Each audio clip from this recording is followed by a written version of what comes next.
La informática es el motor de nuestro tiempo, la gran revolución que nos ha tocado vivir. Aunque la velocidad de su desarrollo es meteórica, su nacimiento es demasiado reciente. Eso implica que existan muchos aspectos que legislar, desarrollar, sobre los que informar. El software, nuestro contacto más amable con el ordenador, es desde hace más de 30 años materia de conflicto para programadores, distribuidores y, en definitiva, usuarios. La raíz del problema está en la libertad de uso, desarrollo y distribución de lo que podríamos simplificar como programas. Recientemente hemos podido escuchar en Madrid las razones que, para uno de los gurús de la informática, Richard Stallman, justifican la utilización del software libre frente al acorazado software propietario que representan compañías como Microsoft. Stallman comenzó su defensa de la libertad en este ámbito hace 3 décadas y hoy lidera esta lucha desde GNU y la Free Software Foundation. El software libre proporciona la posibilidad de vivir en una comunidad. Es como las recetas de cocina. Los que cocinan suelen compartir copias de recetas, es normal, y también suelen cambiar recetas. Nunca es obligado de seguir una receta exactamente. Y si ha cambiado una receta y lo cocina para sus amigos y un amigo dice, muy bueno, puedes darme la receta, entonces puede escribir su versión de la receta para hacerle una copia. Es normal y son las mismas libertades que definen el software libre. Esta es la metáfora que suele utilizar para popularizar el mensaje. Los ingredientes, cantidades, tiempo de cocción, etc. es la información a la que no se tiene acceso en el caso del software propietario, que sería la comida ya servida para degustar y, por tanto, que impide al diabético elaborar un menú apropiado para su patología o lograr el mismo sabor con alimentos más económicos. En informática esto equivale a hablar del código fuente. Código abierto, protegido por el izquierdo de copia del GNU, es la posibilidad de, a la hora de recibir el programa, recibir también todo el código fuente y la documentación. Entonces tienes todo el pleno derecho de trabajar con este código fuente y recompilarlo, modificarlo y distribuirlo a tu manera. Pero con un programa comercial que te proporciona una empresa, no tienes ese derecho, no puedes modificarlo. Entonces si hay un fallo, como mucho puedes informarles a ellos y esperar 6 meses o un año, mano sobre mano, hasta que te sacan otra versión. Esta es una de las principales objeciones que se le suele hacer al software propietario. En cambio, a gente como Stallman se les acusaba tradicionalmente de ser una comunidad de especialistas, de informáticos que sobrevuelan sobre las necesidades más mundanas del usuario común. En estos 30 años, la evolución de Linux, GNU, Debian y multitud de empresas relacionadas han intentado erradicar este mito.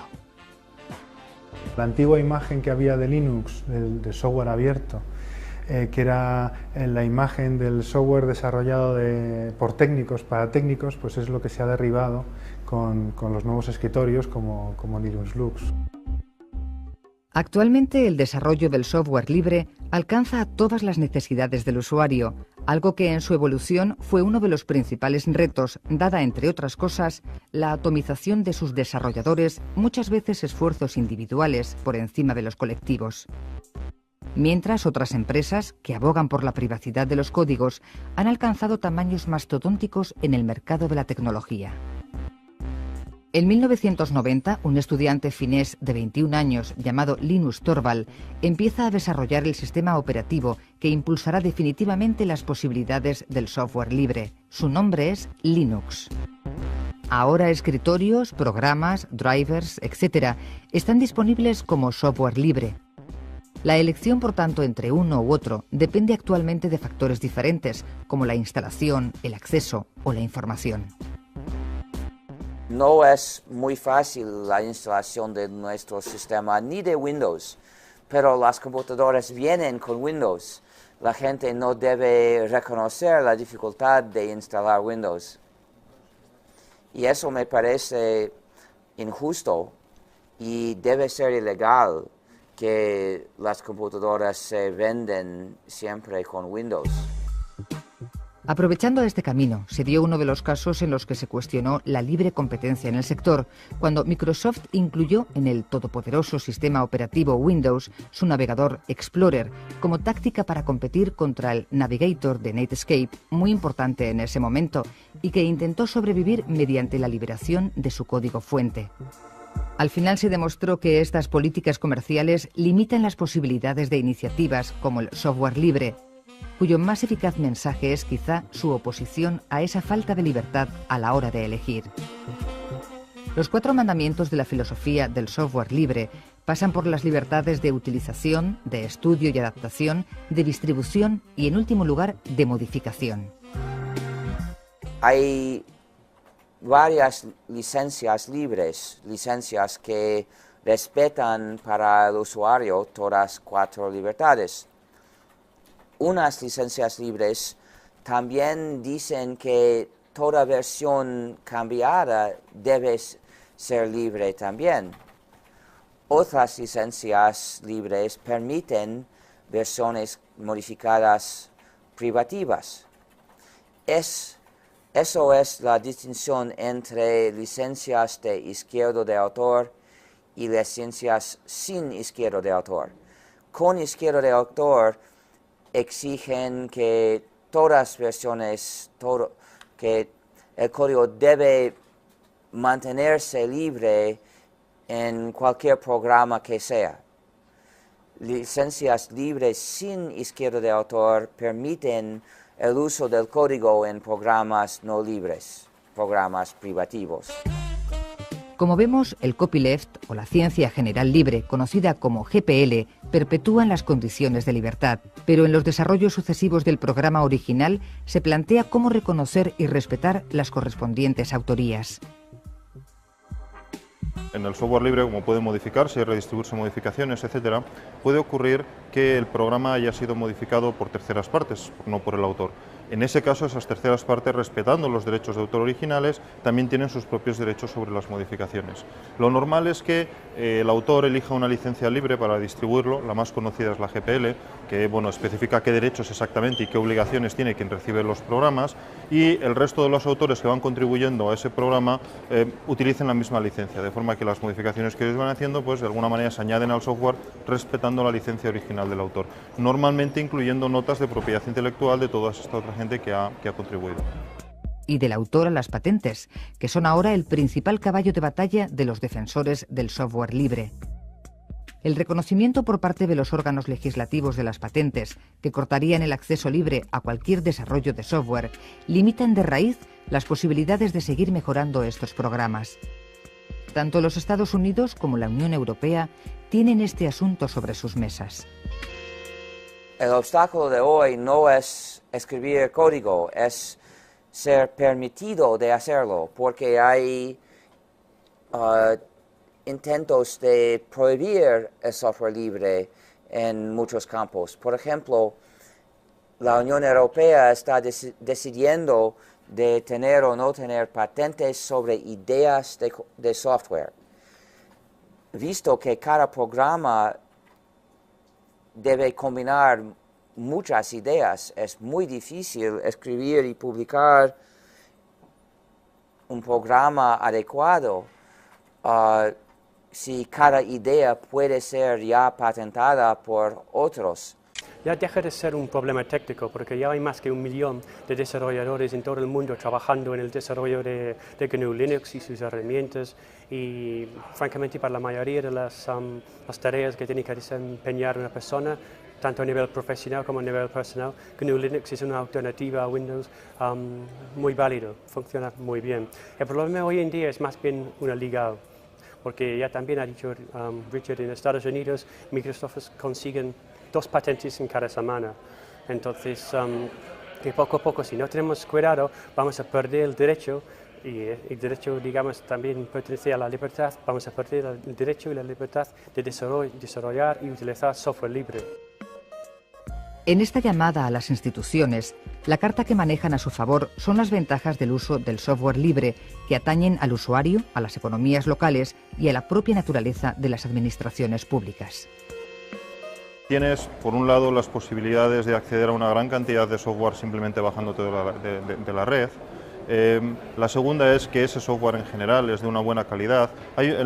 Es un poco más largo de explicar, pero los propios mecanismos de producción de software libre aseguran que en general la calidad, al menos de los programas más utilizados, es razonable y va mejorando con el tiempo. Después también tienes las ventajas de poder probar fácilmente cosas nuevas, jugar con ellas, si no te interesan dejarlas, sin tener que andar negociando primero una licencia o cosas por el estilo. Desde un punto de vista más social, probablemente es donde el software libre es más interesante, una de las grandes ventajas que tiene el software libre es que plantea que el software, que al fin y al cabo no es más que conocimiento, no sea algo que está solamente al alcance de una poca gente, sino digamos que toda la sociedad se beneficia de él.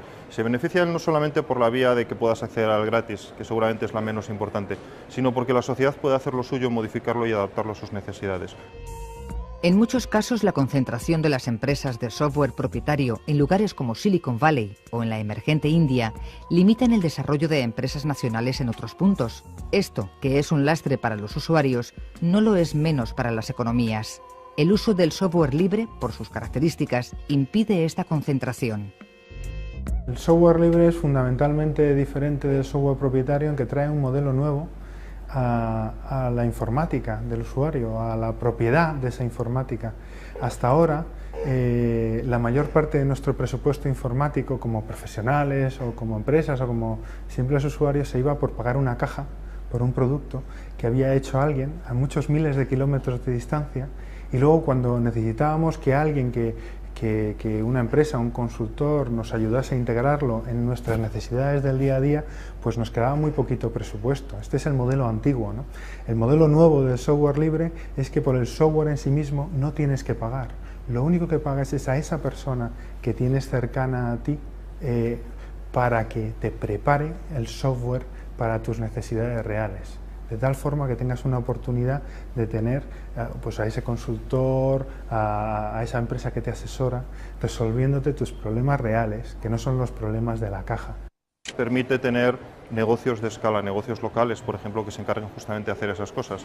De alguna manera permite que la transferencia de tecnología sea real a todas las sociedades que utilizan el software, lo cual a todos los que no estamos en países donde se esté desarrollando ahora mismo, por ejemplo, sistemas operativos propietarios, permite que creemos una industria nacional o una industria regional de sistemas operativos. En el mundo software propietario es imposible, aquí sí.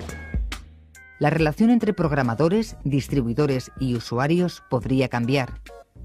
El modelo de software libre es un modelo fundamentalmente diferente del software propietario, ya que acerca todo el valor al usuario de la informática, en vez de acercar todo el valor al propietario del producto informático, que era lo que ocurría en el modelo de software propietario. Pero claro, eso también es un reto para los empresarios o para las compañías que quieren hacer negocio de software libre. Y el reto es el reto que existe en cualquier otro sector de libre economía, de libre mercado, que es mantener satisfecho a tu cliente. En el software libre no hay posibilidad de establecer monopolios. Ganas al cliente porque le tienes satisfecho con tus servicios. Una de las iniciativas más importantes en este sentido fue la que en 2002 llevó a la Junta de Extremadura a elegir el sistema Linux, basado en el binomio de software libre Linux-GNU, para informatizar los colegios públicos de la región. Un año después, el Ayuntamiento de Múnich propone cambiar Windows por Linux como su sistema operativo. En España, el proyecto, que ha llamado la atención en otras regiones, tiene una continuidad en los programas de gobierno de los distintos partidos políticos. Prácticamente todos los partidos políticos han incluido de una forma o de otra el software libre en sus acciones. Probablemente fueron las comunidades autónomas gobernadas por el Partido Socialista en España las que primero empezaron, con Extremadura, después siguió Andalucía, pero recientemente Valencia ha anunciado Jurex, que es un caso similar, donde también están distribuyendo Linux para las escuelas. Hay un proyecto de la Comunidad de Madrid que se llama Max, también el caso es el mismo, y yo diría que al menos los partidos nacionales, pues todos ellos tienen de una manera u otra, con diferentes estrategias, el software libre incluido.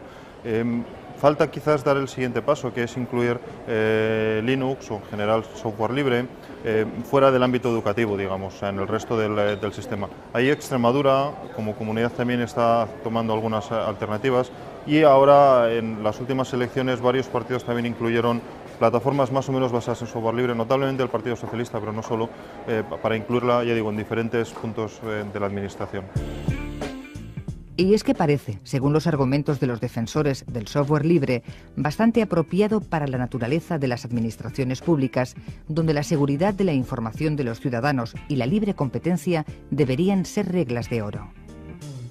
De alguna manera recupera el espíritu de la administración pública, que tiene que tener cosas como ser independiente de fabricantes, en la medida de lo posible al menos neutra frente a ellos. También tiene que procurar cosas como la privacidad de los datos de los ciudadanos. Por ejemplo, es muy difícil garantizar que unos datos concretos de un ciudadano se están tratando de forma privada si no sabes qué está haciendo el software que está trabajando con ellos. En el caso del software libre siempre lo sabes porque el software lo tienes ahí y puedes ver qué es lo que está haciendo. En el caso del software propietario es mucho más complicado.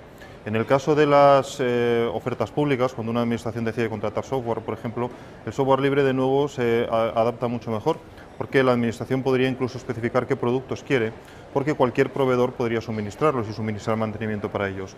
Cuando, sin embargo, en una oferta pública específica está el producto de software propietario, solamente el productor de ese producto puede presentarse a la oferta, por lo tanto no es muy competitiva, que digamos. Ahora lo que toca plantearse es cuál será su futuro. No hay limitaciones técnicas, hay mucha gente trabajando en ello, hay un desarrollo muy activo y yo creo que vamos a ver la utilización de GNU Linux y programas relacionados no solamente en sistemas de sobremesa y servidores, sino también en dispositivos de mano y en teléfonos móviles e incluso incrustados en electrodomésticos en casa. Ahora bien, el problema, otra vez vuelvo a lo mismo, es el tema de las patentes del software y el aspecto legal. Si no podemos luchar contra este problema, entonces puede llegar el día que ya no podemos legalmente utilizar nuestro código en nuestros aparatos. Entonces, a la hora de luchar, lo que todos tenemos que hacer un poco es ver los programas de los parlamentarios que quieren entrar en el Parlamento Europeo, del PSOE, del PP o de cualquier otro partido, y si tenemos la oportunidad, hablar con ellos y recordarles que es un tema muy importante y que son ellos que tienen que defender nuestros derechos. La relativamente corta historia del software se inició en libertad cuando ese era uno más de los acompañamientos del ordenador, que era lo importante. Fue en sus primeras etapas de desarrollo cuando perdió esta condición, hasta llegar a nosotros como una extrañeza. Sin embargo, en los últimos años, frente al poder de las empresas que defienden su propiedad, el software libre emerge de nuevo con la pretensión de que el mundo de la informática sea una comunidad sin amos.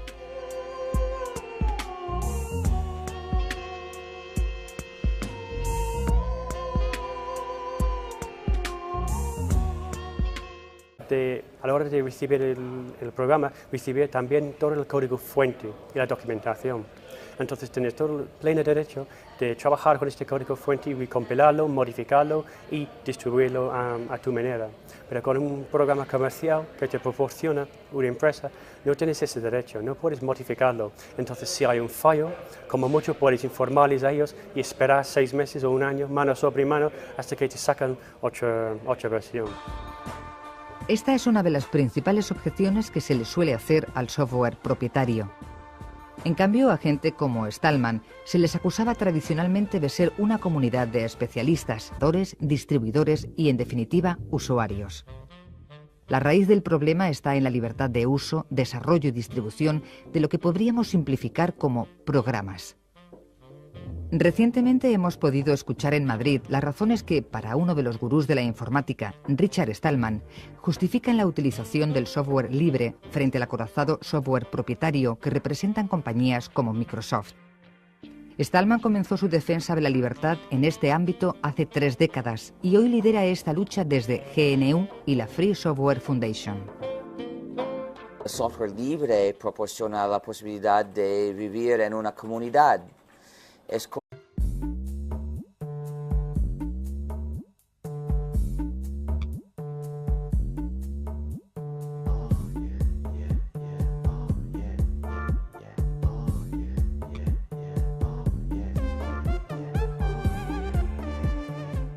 La informática es el motor de nuestro tiempo, la gran revolución que nos ha tocado vivir. Aunque la velocidad de su desarrollo es meteórica, su nacimiento es demasiado reciente. Eso implica que existan muchos aspectos que legislar, desarrollar, sobre los que informar. El software, nuestro contacto más amable con el ordenador, es desde hace más de 30 años materia de conflicto para programadores. Como las recetas de cocina. Los que cocinan suelen compartir copias de recetas, es normal. Y también suelen cambiar recetas. Nunca es obligado de seguir una receta exactamente. Y si ha cambiado una receta y lo cocina para sus amigos y un amigo dice, muy bueno, puedes darme la receta, entonces puede escribir su versión de la receta para hacerle una copia. Es normal y son las mismas libertades que definen el software libre. Esta es la metáfora que suele utilizar para popularizar el mensaje. Los ingredientes, cantidades, tiempo de cocción, etc. es la información a la que no se tiene acceso en el caso del software propietario, que sería la comida ya servida para degustar y, por tanto, que impide al diabético elaborar un menú apropiado para su patología o lograr el mismo sabor con alimentos más económicos. En informática esto equivale a hablar del código fuente. Código abierto, protegido por el izquierdo de copia del GNU, es la posibilidad